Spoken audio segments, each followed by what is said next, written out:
told your friend you're not okay? And tell me what's wrong and why you never said you felt that way. Testing. Guess you're trying to stay strong. Okay, welcome to the live stream. I'm just going to cut the music.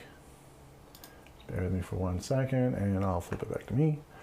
Okay, welcome to the live stream. This is system build number 10. We're getting up there. So this is another customer build. This is going to be a AMD build. This is a AMD Ryzen 5 build. I'm going to show you guys all the products in 2 seconds. But first, let me show you what tools you're going to need. Let me bring over the camera here. And let's see. Let's look at the label these. All right. This is a little bit off. No, that looks good. Okay. So what you're going to need is you're going to need a screwdriver, which in this case I'm using an electric screwdriver, but you can also use a regular screwdriver, a pair of cutters, as well as a knife, and you'll also need some wire ties. So wire ties for like the case itself, and those are disposable, so obviously they'll be used. I'm going to move this off. What you're also going to need, obviously, is your hardware. So hardware-wise, let me straighten this out on the camera. This is really bad here. Let me move that up a little bit. Ah, there we go. Just trying to get right between, that's a pain. Okay, so AMD Ryzen, this is a Ryzen 5, but it's also a 5000 series. This is not the new one. This is one generation back. The 6000 series was a laptop, so that's the reason why that one doesn't really count. But for desktop, this is one generation back. So we're gonna go with that. We have a NVMe hard drive. This is a 500 gigabyte. This is also, let me turn this on for myself so I'm not totally looking like I'm missing. All right. This is a 500 gigabyte NVMe drive. This is a version 3.0. There is 4.0 available, but we are saving money here, so we're going to a 3.0. Customer wants to save a little bit of money. It's not going to see the difference anyway. Thermaltake is the power supply. This is a 5-year warranty Thermaltake 700 watt power supply. It is a 80 plus. It is fine for what we're using it for. There are some things that you couldn't use this for. If you're doing a graphic card, you probably shouldn't use this power supply just because it is underrated for what it is, but it should be fine if you're doing like a low power graphic card. It should be no issue. Let's move that off. Motherboard is an ASUS Prime A320M-K. This is a 5000 series as well as 3000. So it says 3000 desktop ready, but it's also 5000 series ready. This board is a little older, but it's what's available right now because obviously all the board manufacturers are starting to switch over to the 7000 series, and these boards will become a little less available as that happens. So we got to deal with what we have to do, and this is not a bad motherboard. It's fine for what it needs to be. Case is a Thermaltake H17. It is down on my right. It is too big to put on the desk at the same time as everything else, so you'll just see it shortly when I go to open that up. So let's move on. Let's start with the motherboard. Let's take the motherboard out of the box.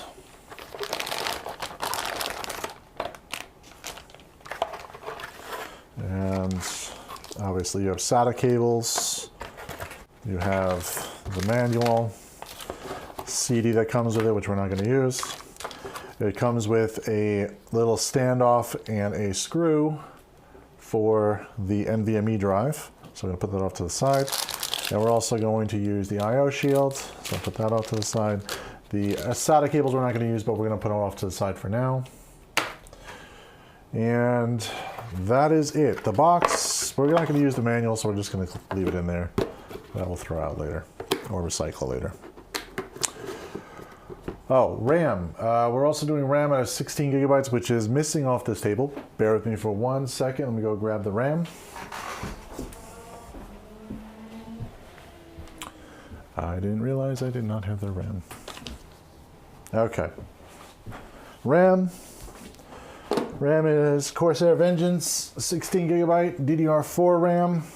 It is DDR4. There is DDR5 available at this time, but DDR4 is what the customer ordered to save some money, and we are going to do that.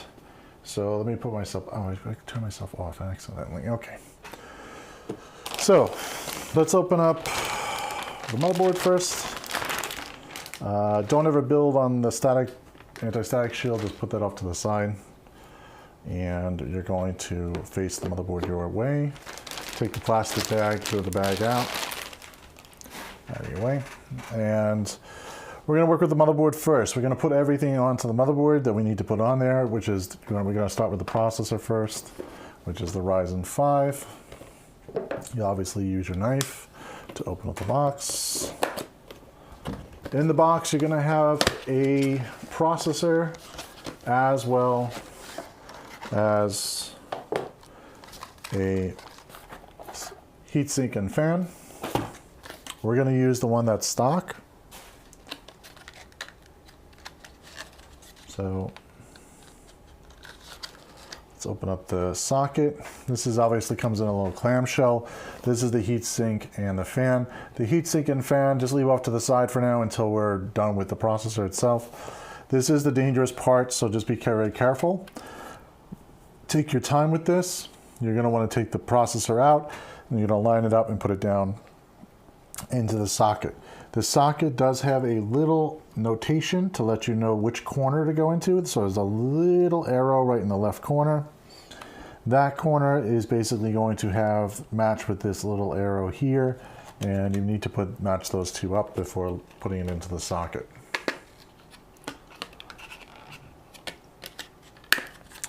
So I'm just going to line this up and place it in. And it should just drop right into the socket, hopefully. There we go. Shouldn't have any pressure. It should just slide right in. Now at this point, what you want to do is just keep one finger on top, close down the socket top so it doesn't wiggle, and you're all good. This you can toss into recycling. Now, for this fan,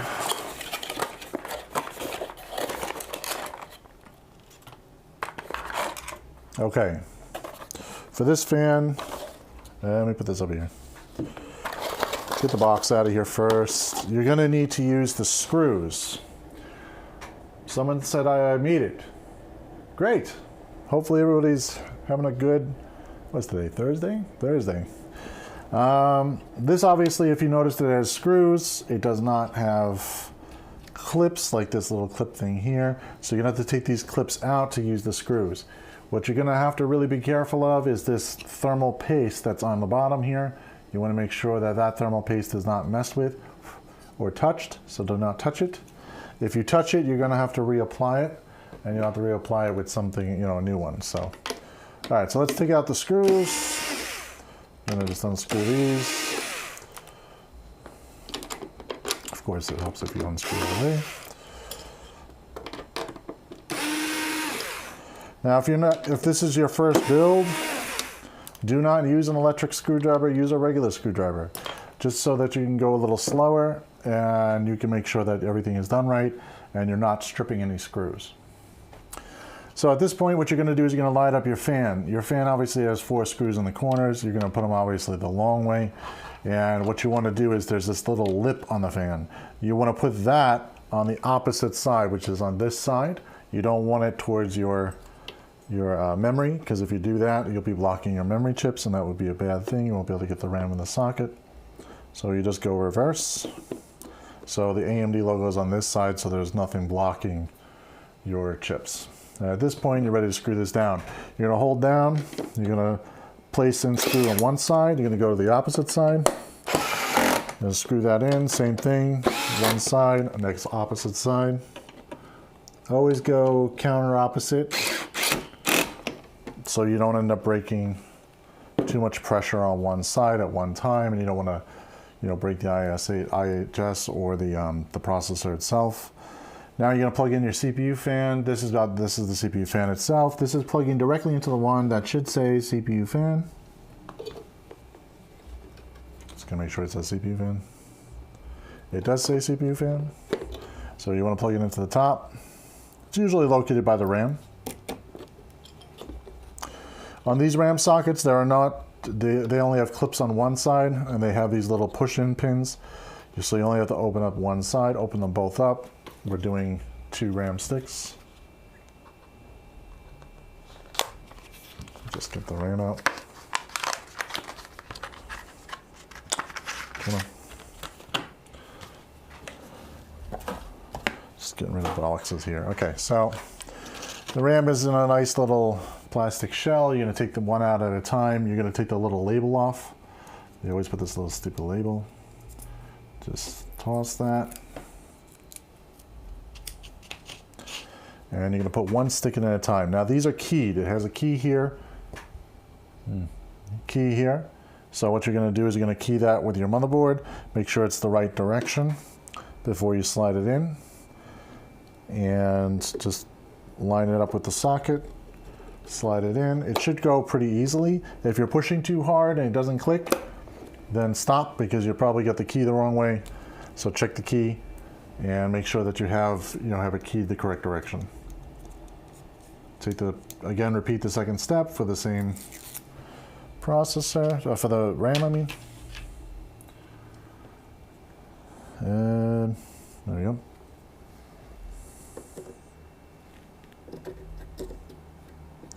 Same thing, just slide into the RAM socket, push all the way down until it clicks. That's it for RAM, that's it for the processor. Now we got one more thing, which is the NVMe. The NVMe is going to go right there. So that's your socket, and this is where you're going to choose the little post for it to stand on. So we're just going to open this up first and get the drive out. Okay. This is garbage. This time I come prepared with a garbage can. It's a miracle. One chance with the new super adhesives play. Adhesives? One chance with the new super adhesive. Okay, I'm not sure on that one. You might need to clarify that one. One chance with this new super adhesives. Oh, that's not an adhesive. That's underneath. I think you mean the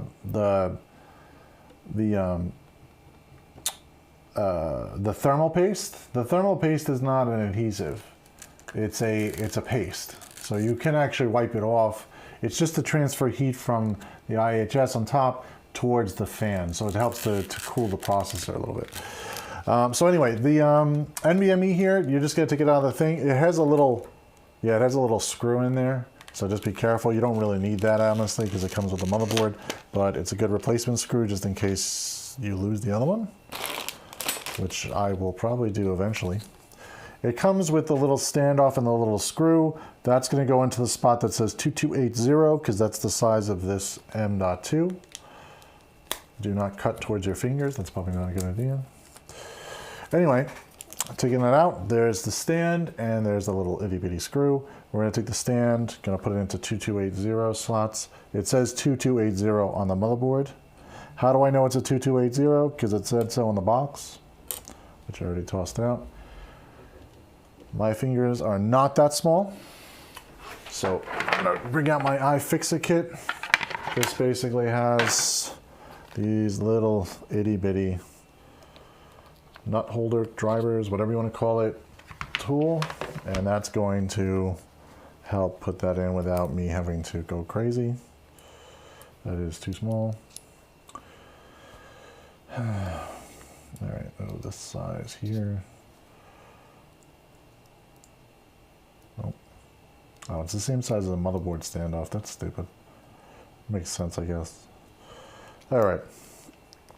So 2280 is here, and that's going to basically just line that up right there and screw it in until it's tight, which it is, I think. This is a little too big.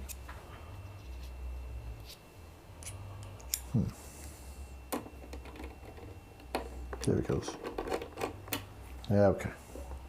That's in there.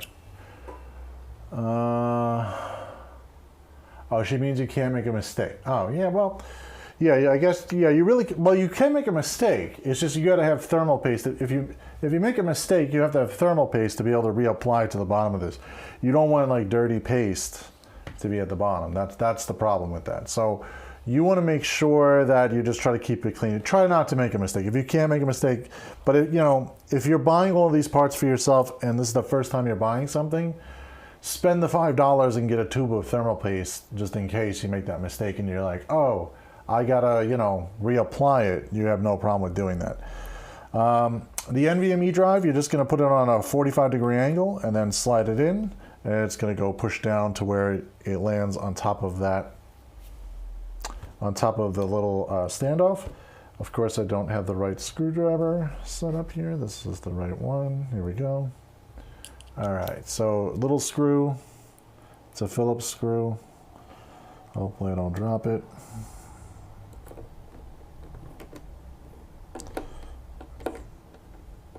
In there. Come on, there we go. If you can't get the screw in at the first time, just try to back thread it.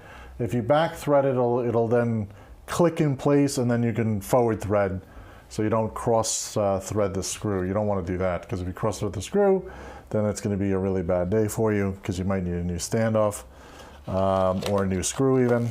That's another problem. They only give you one standoff with the motherboard. They don't give you more than one, so just be careful. All right, that's all that is for the motherboard because we don't have a graphic card. And the graphic card really wouldn't go in anyway at this point. We're at this point where this is going to go into the case. So we're going to put the power supply in, we're going to put this in, we're going to not forget the I/O shield this time, and we're going to go forward. So let me get my screw tray, and let me put this up here just for right now. I'm going to get the case, fold the knife away. Always keep your workspace kind of clean and out of the way. Of course, try to get less dust on it. And while you work, just make sure that you're keeping everything kind of in order, because if you keep it in order, it's a lot easier to work with. This is obviously the case. You can see it over here. It's a pretty big case. It's the H17 case. It's just a little smaller than the last case that we used. So it is our preferred case because this case does have like a few more features that the other case didn't have. First of all, it's a little smaller. The metal itself is rolled pressed steel, which is a little bit better. It's just a little bit less flimsy than the last case. So it'll allow you to still have everything that you really want in it, including a separate bay at the bottom. Sorry, I had to unscrew the thumb screw because I put it in a little bit too tight. And I get the sides off. What I'm doing is just taking the sides off the case. That's all I'm doing. It's not really anything special. It's just 4 screws in the back and it comes off. Every time I use this case, I always forget to flip it over this way. And I'm going to flip it this way this time so you guys can see that it is tied up over here. And this is all of your screws and some wire ties, and as well as the front panel connectors. So what we're going to do is we're just going to undo this and pull this off. I always forget to do this and I forget to show you guys, and I usually have to lift the case to do it. So this time you guys get to see it. This is the plastic bag that comes in. Very simple. You just open it up, take everything out like you normally would do. So you got some wire ties, which I'm going to throw over here just so I have extras. They're all black. And then inside the bag, there are more bags, a bag within a bag. What a concept.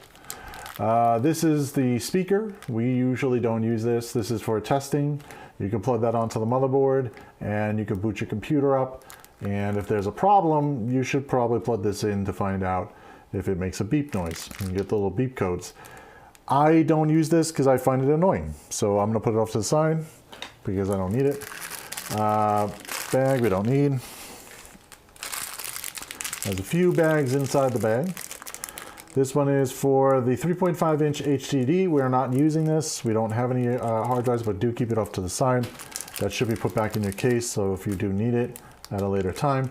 This is for 2.5-inch SSDs.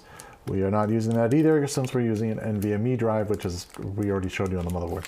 So that's going to go that way. These are the obvious screws for the rest of the case, which are just the screws for the motherboard, fans if you have any, as well as some standoffs, some extra motherboard standoffs, so that you can, you know, post your motherboard on there with no problem. I'm going to open this. I'm going to put this in our screw tray.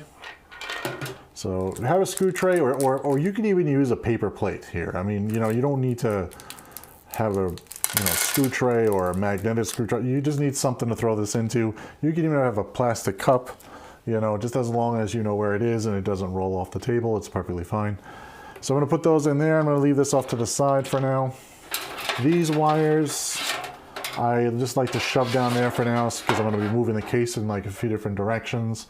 So therefore, I don't want to mess up these cables any further than they already are, so we're just going to leave that down there and out of the way for now. Those are for later when we're about to put the motherboard in. This is the back of the case. Down here would be where your power supply would go. This is not shown to you usually. The other side is really more the front part of the case, or the service side of the case is usually the other side. This is where your motherboard's going to go. I'm going to move this a little. Can I move this a little without driving anybody nuts? So I think that's gonna be a little off, but there, I'll just turn. Okay, so in here, this is where your motherboard's gonna go. This is where your IO shield's gonna go. I'm gonna do the IO shield right now because I always forget. And when I forget something, that will be really bad because I would have to go start all over again to take the motherboard out and go through hell. So I'm not gonna do that. I'm gonna do that right now. Let's take the IO shield out.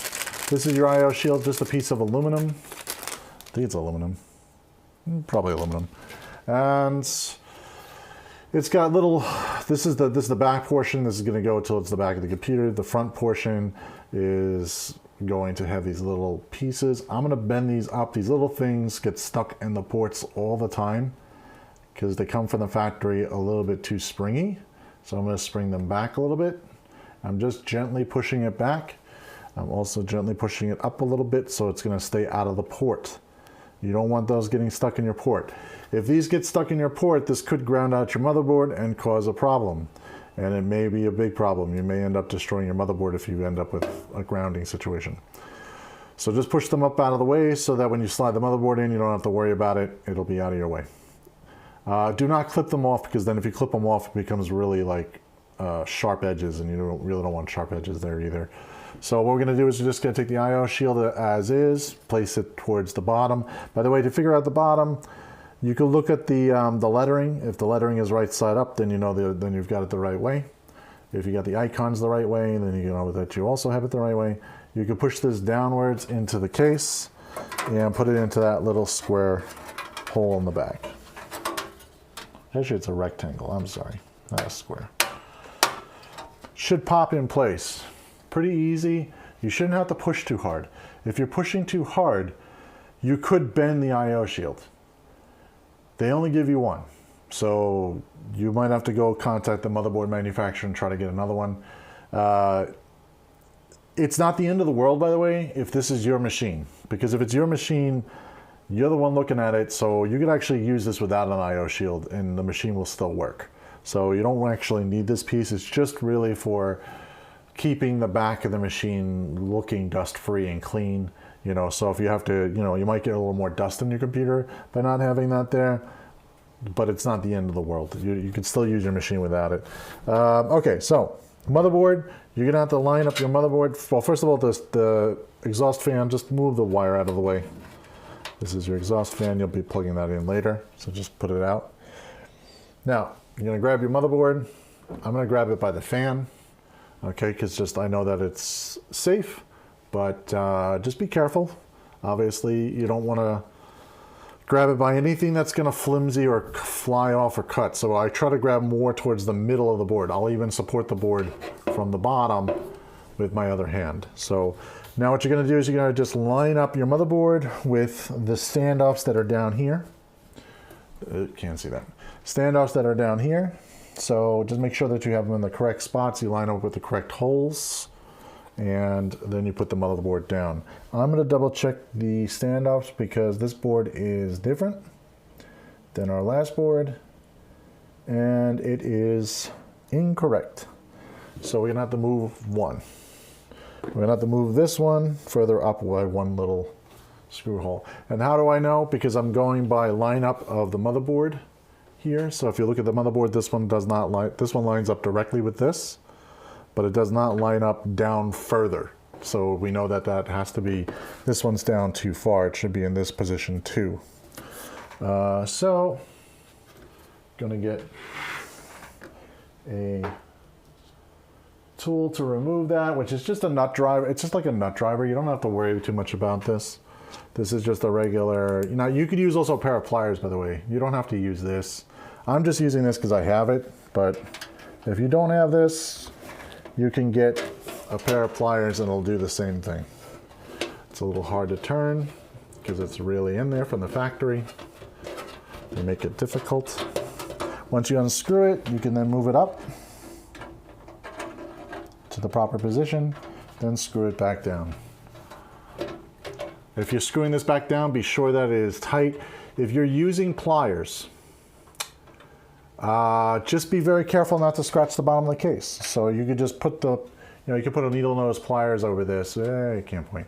Needle nose pliers over here, and then you can just tighten it down by using, you know, the plier head to do that. So after that's all done, you're ready to put the motherboard in. Motherboard just slides in. Just going to be careful of the I/O shield.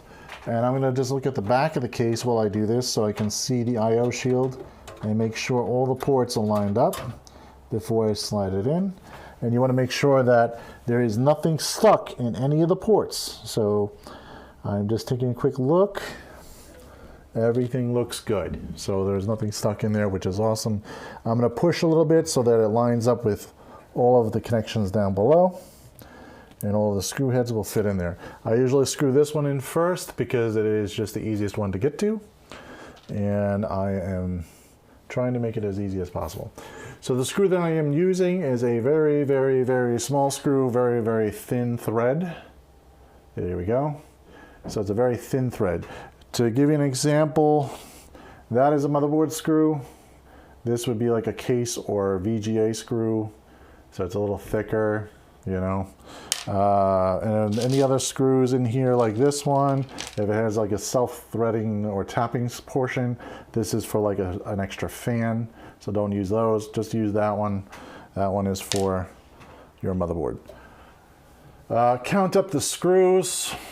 You should have counted up before you put this in actually, but if you didn't, you can still count all the holes and make sure that you have the certain right amount. Make sure it matches the amount of standoffs that you have in the case. If you don't have the same amount, take the motherboard back out because you have probably missed the standoff and you need to remove it. You don't want a standoff grounding against your motherboard underneath here without an actual screw into it. Because if you don't, you can ground your board out and you could have some problems. So you want to make sure to have only the proper screws in the proper area. Why am I not going in here? Ow, it's a little off. There you go. Again, if you're using this, if you're doing a new machine by yourself and this is the first time, do not use an electric screwdriver. Just use a regular screwdriver because a regular screwdriver will do the same thing as the electric one, except you gotta just manually use it.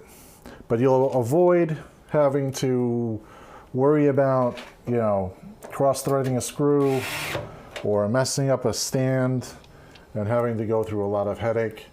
I'm just used to this. That's why I'm doing it this way.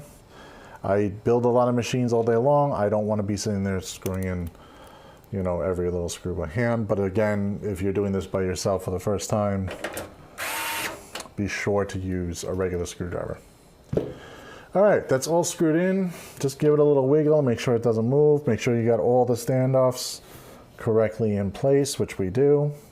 I'm gonna plug this in straight in. This is your exhaust fan. It's just because it's just right here, but I always take these little plastic covered, but there's a metal piece in here that you really shouldn't leave in your case. Just in case if this comes off, that would be a really bad day for you. So I'd recommend just using all plastic. So just replace it with a normal zip tie.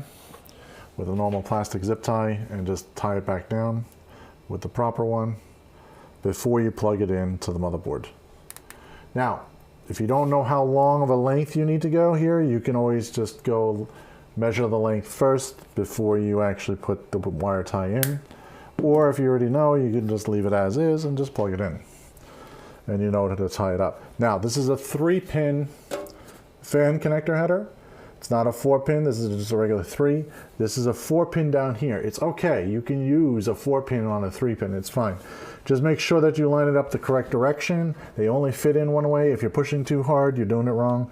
So just go back and, you know, let up on it a little bit. Now, they are keyed a certain direction. If you have it keyed the wrong way, you could bend the pin the wrong way. So check the motherboard, look at the motherboard, make sure you got it lined up right, then push down.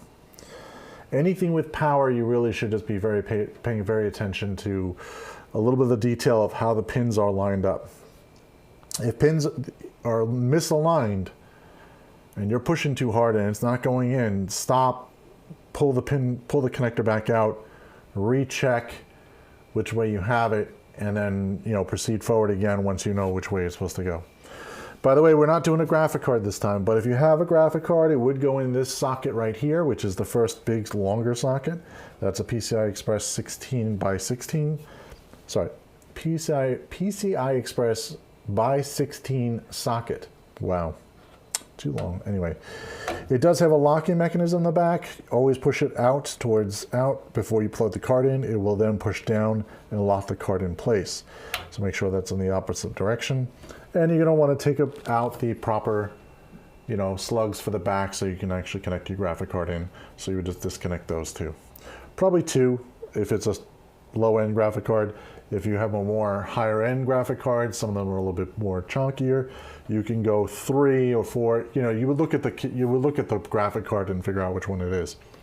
If you're unsure and you just don't really want to sit there and play with this all day, you could just take all these out. I mean, you know, if it's your machine, it's just a little more airflow, I guess. All right, that's it for this side, really, for right now. We're gonna flip back over. We're gonna put the power supply in, and then we're gonna do all the front panel connectors and all that wonderful stuff. So I'm just gonna take note of where the front panel connectors are. So here, here, here. They're all down here, pretty much. Okay, so then this is just the only one. So I'll flip this back over. Ooh. Yep. All right, we don't need this anymore. We're gonna get the power supply up and of course open it with a knife that I just totally put down. So there it is. All right. Don't cut towards yourself. That's probably a bad idea. Someone said, so a 4090. Yeah, a 4090 would be a problem. I don't think a 4090 would even fit in this case. What was the measurement on the 4090? I think the 4090 was 16 inches long. I don't think there's 16, I don't know if there's 16 inches here. Going from back to front. Well, you don't even see what I'm doing. From the back front of the case to the front of the case. I don't think there's 16 inches here. Maybe. You wouldn't be able to, you definitely would not be able to put fans in the front for intake if you were going to use that.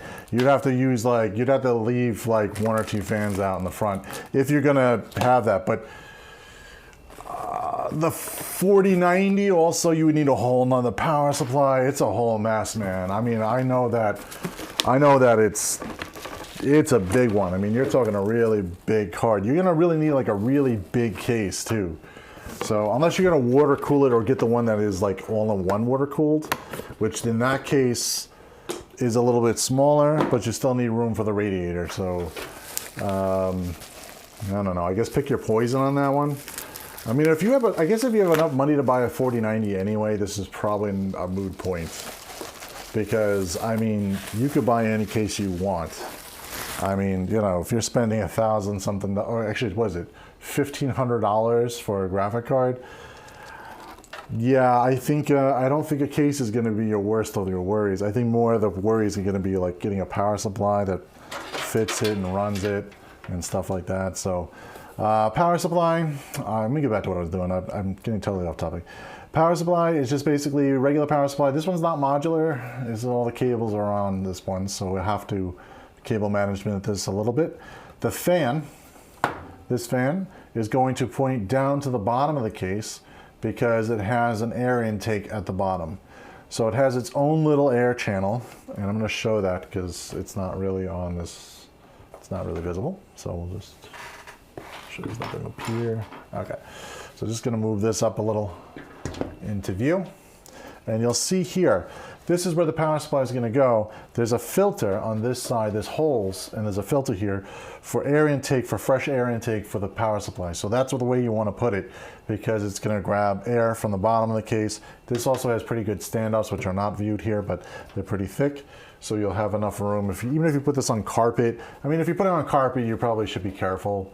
If you're going to put it on carpet, you want to make sure that you have enough airflow underneath it. And to do that, I mean, you could put it on like a box or something, so just get it off the floor a little bit and not put it on something that's, you know, fabric, you know. All right, so I'm going to just, what am I going to do here? I'm going to put this into the case. You know what, let me cut this first because it's going to be a pain to get at. I'm just going to cut off the little plastic tie. It's a metal tie, I think, or whatever. All right, so we're going to pull the cables back out of the way. We're going to slide this in place. Again, fan down. Down is this way, by the way. This down is part of the down part of the case. I know I have this on the table for you guys for demonstration purposes, so it's a little harder. It is going to look like it's upside down. That's okay. This side is not really viewable to anybody. Actually, both sides are not really viewable to anybody. So, but if you're servicing this unit, you'd probably be servicing on the other side anyway, and you really won't see the power supply.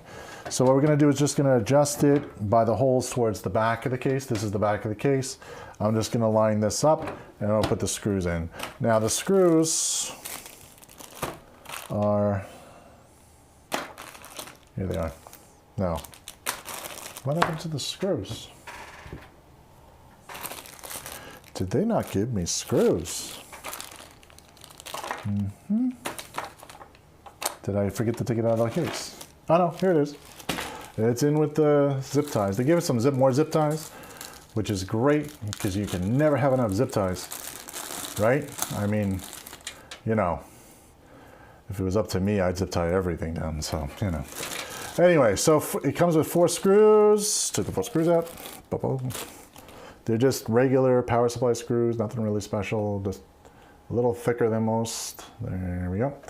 So they are a little thicker. These are the ones that you want to use in the back of the power supply. They come with the power supply. So most of this stuff, if you're buying it through Newegg or Micro Center or whatever, everything usually comes with whatever you're buying with. So if the power supply has its own screws, use the ones that come with the screws. Don't you go using something else, you know, go from there. Now, it's going to be a little hard for me because I'm on the side, so I'm going to have to lift this up a little bit to get gravity to work with me. And of course, if you're doing this for your own self, I'm doing this for demonstration purposes, this direction, but you really should move the case into like a standing form. It's a little easier because then you're not working against gravity, because I'm right now working against gravity, but you know, I do it for you guys, so you guys can get the entertainment of seeing me try to screw this in and hold this at the same time, which I think I've actually finally got down by the 10th live stream. Is that a miracle or what? I think it's a miracle. All right, 4 screws, not a big deal. I'm still going here. I have to get the first 2. It's the last 2. It's not that hard. By the way, if you hear my screwdriver clicking back, making that little god-awful noise, that's because it is marked at 17 for the stop. So in other words, at whatever 17 is for the amount of pressure that's going in, it won't continuously keep trying to screw in past that. That's another reason why I'm using that screwdriver, because it actually has that stop. That stop is really important, just so you don't over tighten a screw accidentally. All right, so here we go. Power cords. Oh my God, look at all this lovely ketchup and mustard cabling. This is, okay, if you have a case with a window, do not buy this power supply. because this would drive me nuts. This color is disgusting. It's, you'll just like ketchup and mustard all over the place. Buy a power supply that actually has full black cables, you know. But in this case, we're saving money, and there's no need because no one's going to be looking in the machine anyway besides us. So we got some connectors. The CPU one is very important. This one's this little 8 pin. The 8 pin goes up all the way up at the top. All the way up at the top over here. That's going to be the 8 pin connector for the motherboard. There's also going to be another one for the motherboard, which is the 26 pin. This 26 pin connector is more on this side of the case, so we're going to put it through there. And everything else we really don't need right now. So we're just going to tuck that in at the bottom, away from everything. But before you do this, organize the cables really quick. You know, get them so that the 2 wires that you do need kind of out from all the rest of the wires. Tuck the other wires down there for now. Now we're just going to take the wires and shove them in the holes that are supposed to go. Again, if you have this case upwards, this is easier because you can see both sides of the case. I'm doing this for demonstration purposes that it's going through these little grommets here. They're, well, not really grommets, I guess just holes, because grommets would be like the plastic piece that's inside it, which they don't have. So I'm just going to shove that through those holes, that one and that one. We know that goes there. And I'm going to also take the front panel connectors and separate them at this current time because they're all a mess. Yeah. So I separate the little thin wires from the thicker wires just so we have them a little bit separated, because all the thin wires are going to go in one spot, so this makes it really easy to just kind of tie all these up. I don't really need big ties for this, so we're going to use some small ties. You could start tying this to the case if you want to start doing cable management. I'm just going to tie a few right now just so that they're tied together and I keep them kind of like separated. Keep them separated. All right, anyway, can't say. So just tie them all together. But keep the thin cables separated from the thicker cables, because the thicker cables will be going in different spots, and you don't want to tie those together and then have to cut them anyway. Cut the ties because you realized you went the wrong direction. But all the thin cables definitely are all the front panel connectors, so they all go into one little area. Put this all together. Oy. Come on, Brian, you can go faster. All right.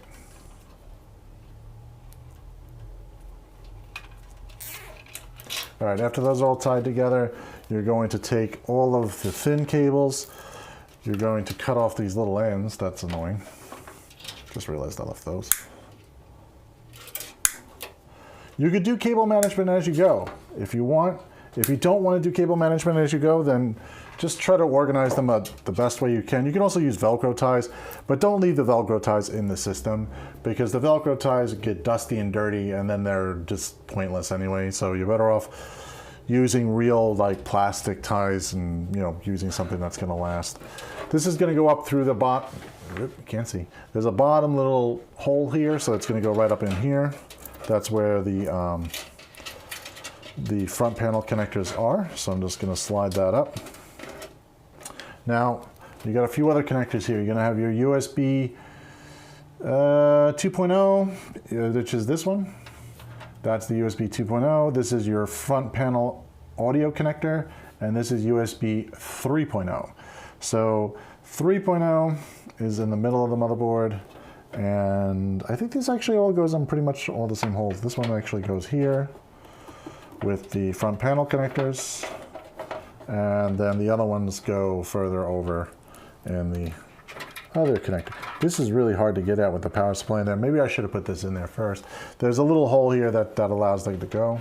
So just push them over, and now we're ready to flip back to the other side. I'm going to hold the cables, but you really should work with this standing up, because if you're working with this standing up, this is a lot easier than what I'm doing right now, which is doing a lot of flipping around and worrying about if cables are going to fall through, which they probably will.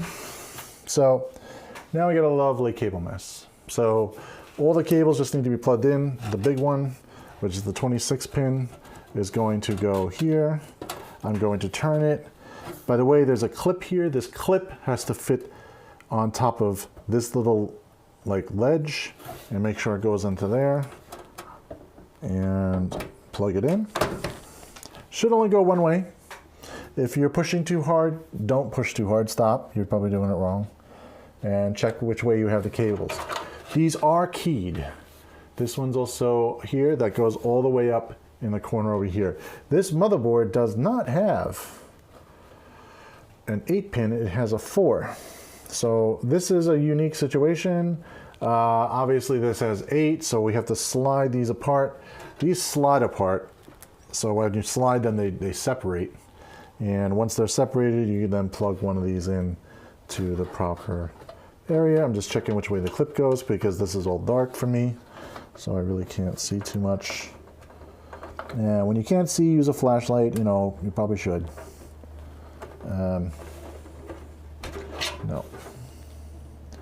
that's not the right one. Let's try this one. Is this the right way? Yeah. It's weird, but there we go. Should just slide in. If you're pushing really hard, stop. You're going the wrong way. You double check to make sure that the key is correct. And by the way, the keys are very simple. They're plastic. If you just keep turning them until you find the right way it slides in perfectly, then that's the way you want to go. You just keep turning it until you find out which way it goes.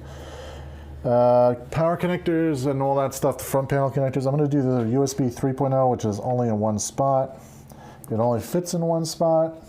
And this one also has a key on the top, which you match to the square that you're plugging into. Same thing here with the USB. And this is USB, so you're going to find the one that says USB. Now on this motherboard it's labeled USB 34 and USB 56. It shouldn't really make a difference. You just plug into either one of those, just plug it in. The one that's closest to you is fine. If you have more connectors in the front, you can connect them in at this time. If you don't, then that's all you got to do. Now, for the front audio connector, this one is labeled AAFP. That is audio. It's supposed to be audio front connector. I don't know what AA is, but I guess alternate audio? I don't know. But anyway, it is keyed. You plug it in. It is the correct one. If you're unsure, check your manual, or you can just look at the motherboard. I'm just looking at the motherboard to figure this out, so not too hard. So, all right, front panel connectors, very simple. You're going to find the ones. I would do all the LEDs first, but the LEDs are the ones that are the hardest. Those are the ones that have the little plus minus. I don't know if you can see this. This is really small. There it goes. Plus minus. You want to make sure to match those with the motherboard. I am looking directly at the motherboard. The motherboard does have a silk screen on it, which shows you which one it is. I'm going to plug it in, and I'm going to match up plus to plus, minus to minus, and go through them one at a time. These are the hardest to do. Most people have a problem with this. If you screw it up, it's not the end of the world. It just means that your front buttons won't work. So you'll have to go back and then check which way you have them and fix it. So if you're unsure and you can't read the motherboard, let's say you just really can't see the silk screening on here, you can also go to the motherboard manual, and it will be also listed in there as well. But if you go to the one in the motherboard manual, you'll have to make sure that you have the manual the right direction when you're looking at these so that you don't end up still making the same mistake. And after you plug them in, whatever that is, and the last one's always a pain. There we go. Once they're plugged in, that's it. You just leave them there. What you're going to do is you're going to check the top. When you go to turn this on, you're going to have to make sure that everything works. So make sure your power light works. Make sure your reset button works if you have one. Make sure that your hard drive light works. How do you double check your hard drive light? When you go to load the OS, it should blink. If it's not blinking, then you probably have it the wrong direction. You're going to have to reverse it again until you get it the right direction. So that's it for this side. I'm going to flip it back over. We're going to do a little more cable management, and then we're going to boot it up. So that's it. That's connected. This is connected. That's done. Okay. So I'm going to pull those cables on the other side to make them a little more taut on the other side or away from everything. And I'm going to tie everything up, and then we're going to give it a boot. And hopefully it'll boot up with no problem. Okay, so they have these little anchors here where you can tie down the cabling, which we're going to do. We're just going to tie that one that way. What we're going to do is we're going to take our cable tie. And I'm just going to give it a little bend so I can go under the anchor a little easier. It gives me a little anchor to go upwards, and I can tie it around, pull it through, and then zip tie it in. Now, if you're using Velcro ties, which I told you probably not to use, but if you just really, really want to use Velcro ties, you can use Velcro ties in here. It's just you're going to have to get really small ones to fit them onto these anchors. Or you're going to just tie them to other cables and make a mess. But I recommend you use the plastic ones. The plastic ones do fit better, and they're made for this. Also, when you go to clean your case, if you ever decide to clean your computer, which I hopefully you will do every few months, if you're in a dusty environment. If you're not in a dusty environment, then really you can wait a whole year to clean, but when you go to clean out the dust, it is a lot easier not having to worry about, you know, cable ties that come apart or anything like that. Flashlight and magnifying glasses, someone says. Yeah, you should probably have a flashlight ready for you if you just want, you know, if you can't see black on black or have a hard time seeing black on black, you may want to get a flashlight. Yeah, that might be another thing just to have on hand.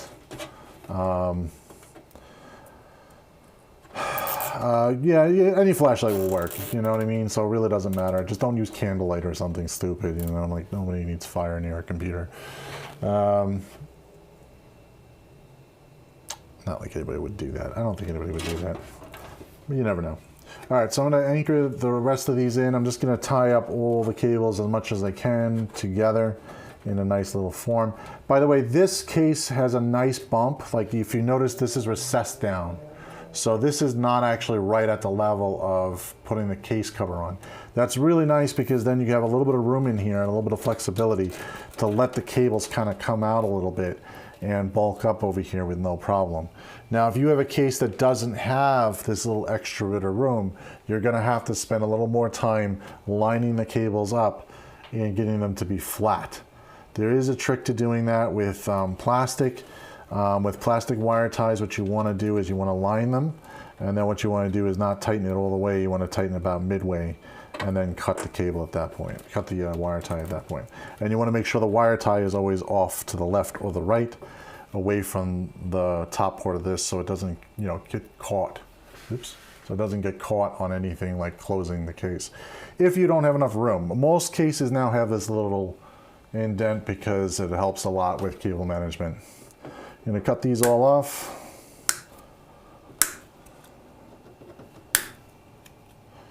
Yep. Cut the tails. Tails are garbage. All right, we're going to take the cables that we have down here,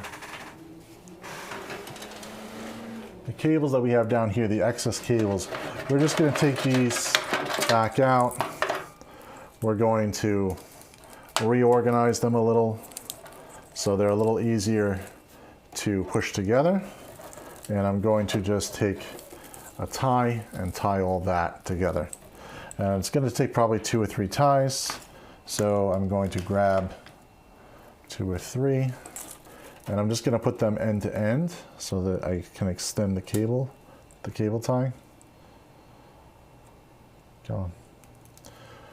And it'll fit around these. Now, if you want, you can also just get longer cable ties if you want. I just happen to do this because that's what I have right now available to me. And it really doesn't matter too much. No one's going to see this except for probably a technician. And they're only just going to scream at me anyway for using so many cable ties. So best to just get it all tied down so at least everything is in one spot. You can combine these together at any time. They just go end to end and they click together. I'm just tying this off camera, but it's really just being tied down. It's the same process over and over here. So, and now you got like a little bunch here. I always do 2 on something like this just because there's a lot of cables. So what you want to do is also cut off these ends again, cut off the tails, just so they don't get stuck on anything. If you leave the tails on, it's not going to be the end of the world, but you know, if you have a fan anywhere near it, it may get caught in the fan, it may make a really bad sound. So you don't really want that. So just push everything down to the bottom. You know, this is not seen on the other side, so you can shove a lot of stuff down here with no problem. I'm going to shove a few more things down there because we have some screws that we need to keep with the case, as well as that. And I have a little baggie to put it in. So I'm just going to put all of these screws in the bag. And I'm going to tie that to the bottom part of the case. So I'm going to just take those. I'm going to see if they have anything else. I don't think I need anything else. If this is your system, you can also throw some cable ties in here just so you have them. Or you can throw some SATA cables in if you have extra SATA cables that you want to keep in the inside of the case. I'm tucking it down here so it's out of the way because at this point you don't want, you don't want it being visible on the opposite side when you go to do maintenance. So at this point, we're ready to go. We're just going to stab a little bit. Stab a little hole. We're going to take a cable tie, stick it through the bag. The bag is then going to get tied to the bottom of the case. The bottom of the case does have little holes here, so I'm just going to line it up with the holes if I can. Oh, I'm on the wrong side. This side. This side has the holes. The other one does not have 2 holes. So, not a big deal. You just make sure it goes through. And at the bottom of the case, you're just going to tie these up, which, yeah, there we go. Like that. You could put 2 of these together if you have a hard time tying this. I'm just doing 1 for now because it's fine. But usually if it's a little loose, you want to probably do a little more than 1. Now, I usually tuck these underneath the other cable so it stays so it doesn't rattle and make a noise. All right, that is cable managed. This is the side that most people don't look at. Most people look at the other side. Even if you're cleaning the case, usually you'll be on the other side, which, you'll go in here, want to clean out your CPU fan and everything else. So I'm going to pull these cables down a little bit and just hide them. Just in case we decide to install a graphic card at a later time. This doesn't interfere with it. It's not going to interfere, actually. It's kind of way down. So it should be no problem. Unless you're getting a 4090. And then in that case, no. But this is plenty of room for a regular card. And I say regular card, but anything but a 4090. Even a 4080 I think is pretty big. So, all right, that's it for this. This is done. So we're ready to boot it. And what we're gonna do is we're just gonna hook it up here. I'm gonna flip back to me for a sec. Let me flip this off, flip that on. There we go, okay. All right. All right, so we're gonna plug in, let me plug in the monitor. This has onboard graphics, so we're just going to use whatever's on the board itself. So we're going to connect right into the back of the board. We're going to connect the power cord down to the bottom. Flip it on if you don't have it already in on position. And we're going to get the keyboard and the mouse, which I have a keyboard and mouse over here. I'll keep that off the table. All right, so. Ooh. By the way, you could use Velcro ties on your keyboard and mouse, what I mean? That makes sense, just in case you want to move that stuff around. But if you want to keep a really clean look, you may want to still use, wire ties and plastic ties, unless you're going to move things around a lot. All right, so we're ready to go. Keyboard, mouse, monitor, power cord, all that's plugged in. The machine is lighting up a little bit, saying that there is some sort of power. I'm going to flip over to our output screen here and then turn me on here. There we go. And put me down in the corner. This corner is better. There you go. Powered on. What I'm doing is I'm checking to make sure that the power light is working. I'm making sure that the hard drive light's going to work, etc. Now this system may take a second to boot because it is AMD and it's a little older AMD. So it may take a second. This is always the long wait. This was a Ryzen 5 with a graphic card, right? Gonna boot.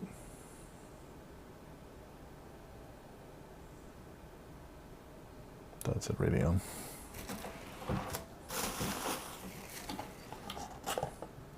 says we're reading on graphics.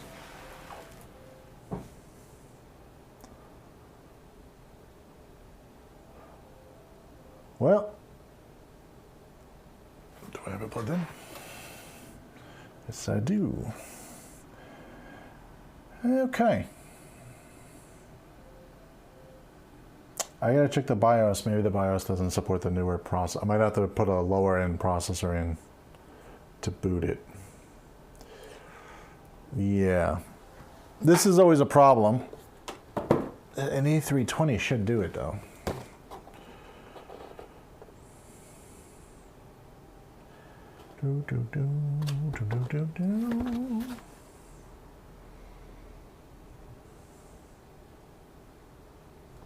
Did I miss anything? No, I didn't miss anything. So let me just double check the BIOS. By the way, to do this, I probably should check the BIOS first. It may be, this is a little older motherboard. So if you do get an older motherboard, and it may support it, but it may only support it in a different meaningful way here. So what I'm doing, I'm gonna jump over to my other screen here for a second. And I'm going to bring up, let me just get the proper motherboard. So what I'm doing is I'm just going to get the proper motherboard. What I'm doing is just going to Google right now and putting in ASUS A320M 20M Prime. Yeah, here we go. And I'm just going to bring that over here and bring this bigger because I can't see that. Do we accept all the cookies? Oh, really have a choice, do we? Okay, so.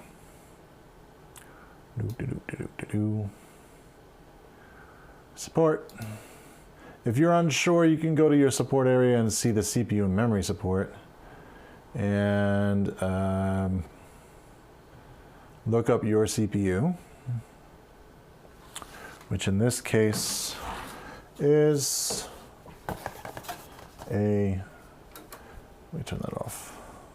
Yeah, it's the wrong CPU. By the way, if you try to turn the power off and it doesn't turn off, most likely you got the wrong CPU in there for the first boot. So, not great. Rarely run into these problems, but when you do, it's important to double check it. Ryzen 5 5600G. Ryzen 5 7. What the hell? Oh, Ryzen, here we go. Ryzen 5 5600G.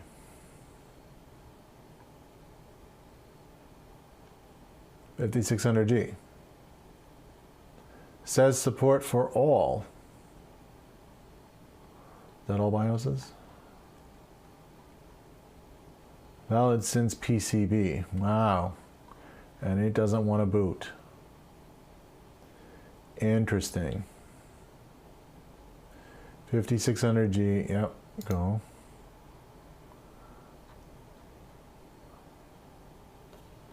Valid, oh, no. Valid since BIOS 6042. 6042. So let's go back to, actually I should probably write that down. But I'll remember it. 6042.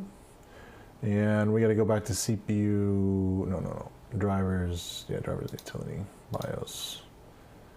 6042 is the newest. Oh, yeah. Yep. Yeah. So, we probably have an older BIOS. This board, let's check if it has a flashback utility. I don't think it does. That would be by the way, the easiest way is to use the flashback utility. Load up 604, thank you.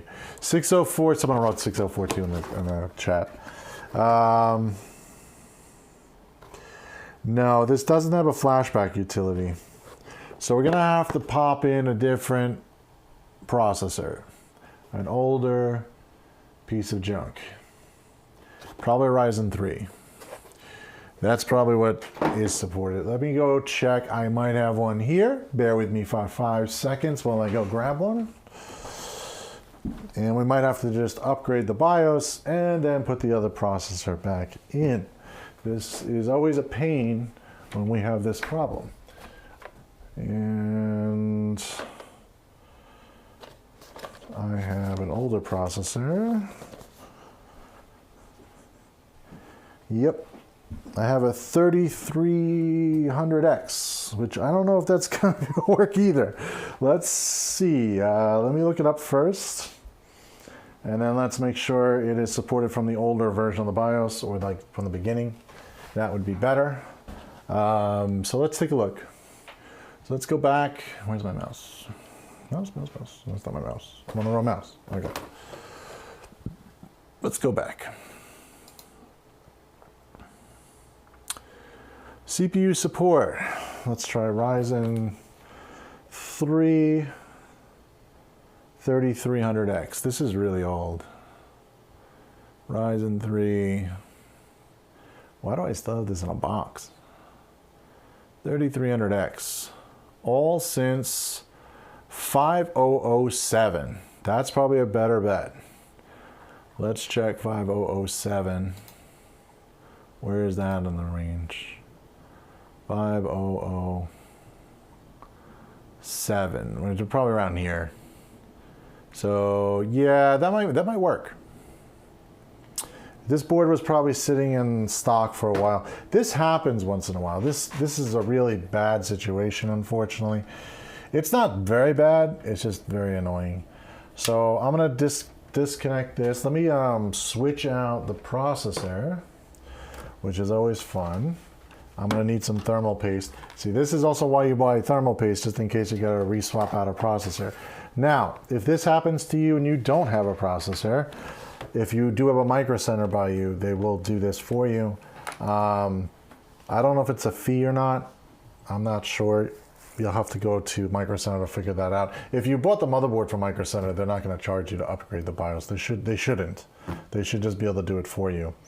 Or you go to your nearest computer person and hopefully they have a processor that can handle this. So, okay. Let me take this out and let me switch out the processor, and we will reapply thermal paste and do all that wonderful stuff. So see what I'm doing. I'm going to disconnect this so that you guys can see what I'm doing here. I'm just basically swapping the processor. I'm just going to go back to our first few steps and disconnect the processor, take the fan off, obviously, and go from there. So I'm going to switch this back over to 2, and that is not the spot. That's garbage. Okay, here we go. So, there we go. Turn me on, there we go. So, let's see, here we go. I'm going to take the CPU fan off, and we're going to take the processor back out. So this is a good experience, because now you're going to see what I'm talking about when we have little problems that we run into, and we can just fix them pretty easily. By the way, if you're unsure, this is not, now I know this because I've done this before and I've had problems with the BIOS. If you're not sure if it's the BIOS, and it isn't the BIOS, let's say, then you need to plug in that speaker and find out what noise or beep is having a problem. Sometimes you might have bad seated RAM or something else that's going on. Now, of course, this motherboard has those little screw things, and it fell off the back of the board, so we're going to have to still put that back on. That's why these are empty right now. It just fell back. We'll just have to slide that back in place. So I'm going to take the processor out, but I'm going to clean it first because I don't want to have garbage all over my fingers. And I'm going to go grab some thermal paste really quickly, and we will repaste this with the new processor in place. This. I need some thermal paste, wherever I put that.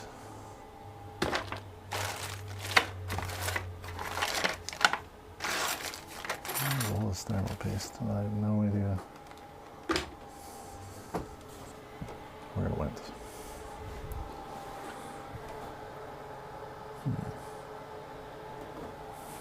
Oh, there it is. Thermal paste.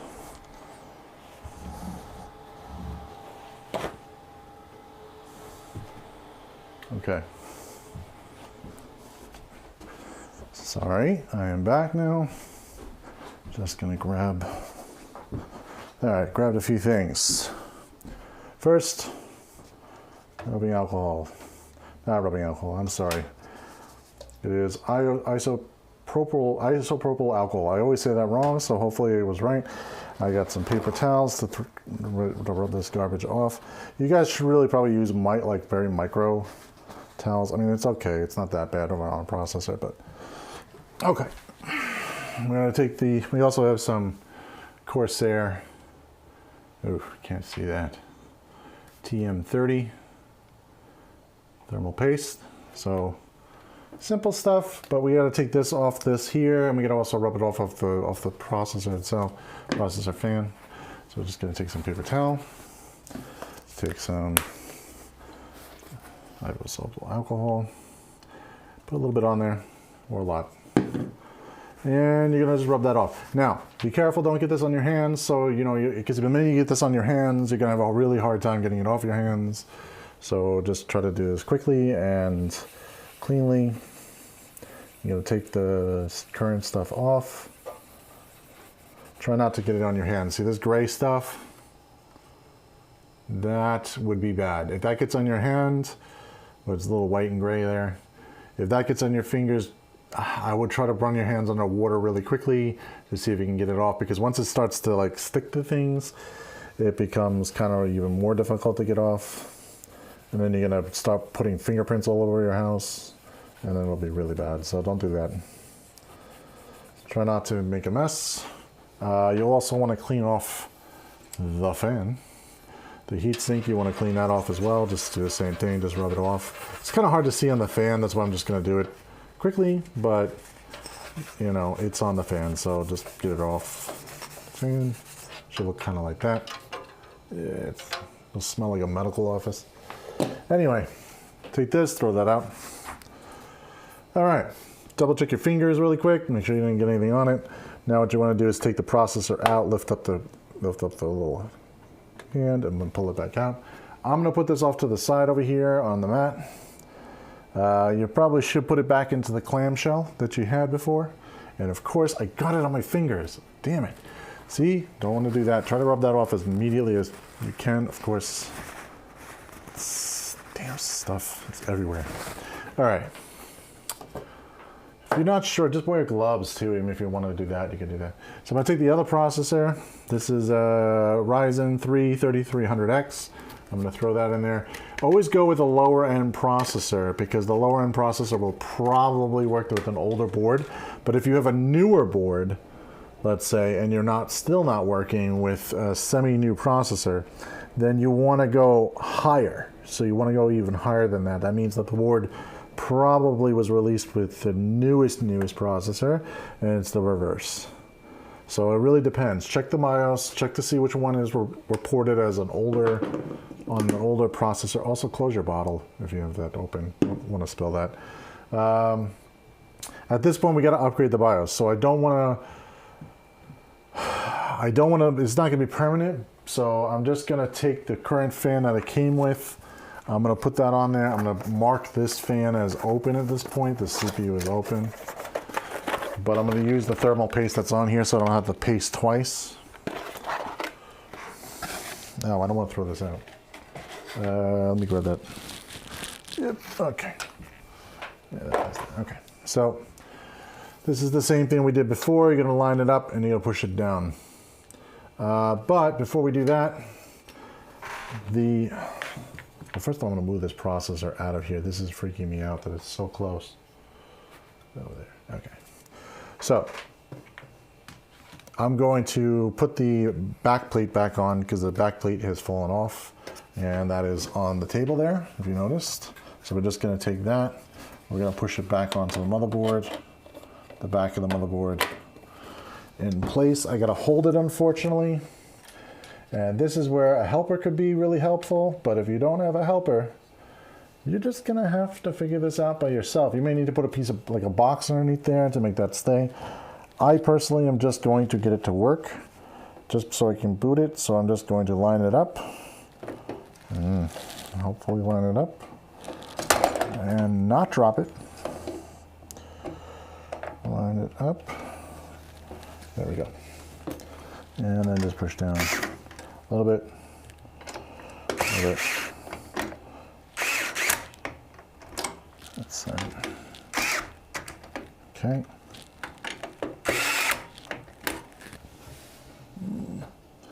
Can't see that one. Oh, you know what? I can let go now. Why are you doing, Brian? Don't let go. You need to let go. All right.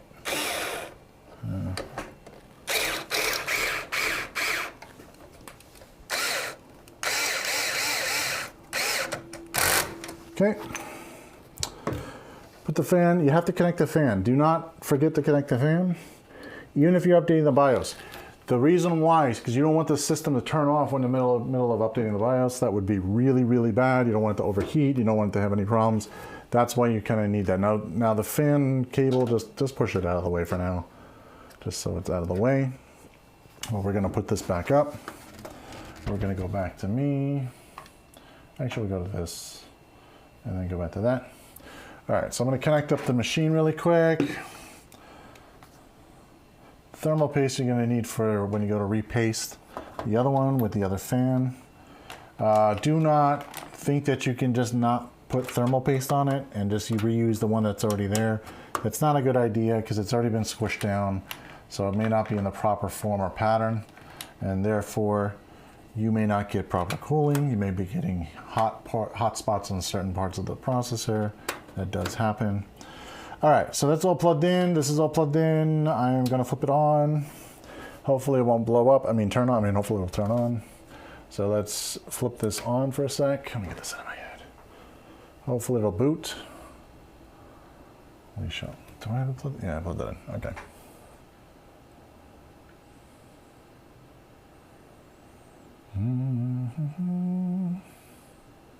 Or do we have a dead motherboard? That could be another possibility, by the way. Am I on the right thing? Yeah.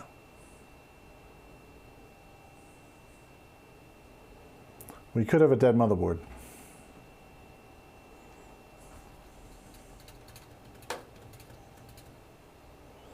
I just saw it bleep on the motherboard a little bit, so we might just need to wait. Does that have built-in graphics?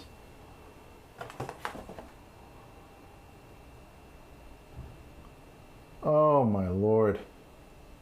This doesn't have built-in graphics, this other processor. Okay, so we're gonna have to throw a graphic card in it anyway. Time to plug the, no, I refuse to plug in the speaker. I see who's saying that. No speakers. We don't need no stinking speaker. We're okay without the speaker. I just need a graphic card. Let me grab a graphic card. This is way overkill, this graphic card. Do I have another one I can just test it out of the box? No, I do not. All right, so whatever. Let me just grab a graphic card. Don't need the speaker. Who said they needed the speaker? Ugh. Speaker. Seriously. All right. Then an AMD graphic card here. Someone put the ... as if they don't want to know what they want to say or what do they want to do, or oh, we gotta have a speaker to tell us what to do. No, I say. Don't need this speaker, stinking speaker. We're gonna put the graphic card in and it should boot after this point. Let's pop that out. I'm just gonna have to make a mess out of this like usual. This is 2 slots. There we go. Don't lose your screws. Okay. All right. Should turn off the unit before you put a graphic card in. And the graphic card needs a PCI Express power, so that's going to be annoying. But I will go grab that really quickly into the power supply. This better work. All this extra work. This is an AMD graphic card. Not like it makes much of a difference right now because it's going to come back out anyway. Let me flip this around a little and just grab the PCI Express cable, which I tied down 2 seconds ago. And now I need to take apart. So here we go. Snip, snip, snip, snip, snip, snip. Where are my snippers? I just, oh, there.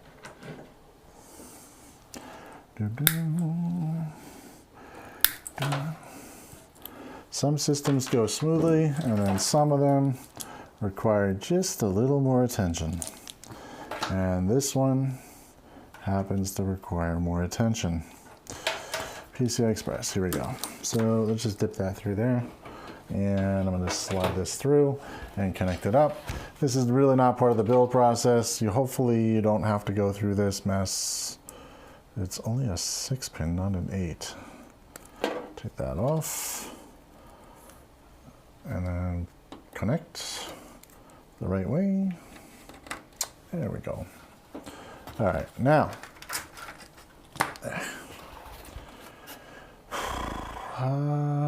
Take that up, plug that. I'm going to plug it into the graphic card. By the way, always be sure to connect into the right spot. I don't know how many times people have done that mistake. Turn that on. Wait for the power. Okay, we got power. It's in the card. Everything's ready to go. Power on. Ooh, this one has RGB lights on it. Can't really see it from this angle, but it does.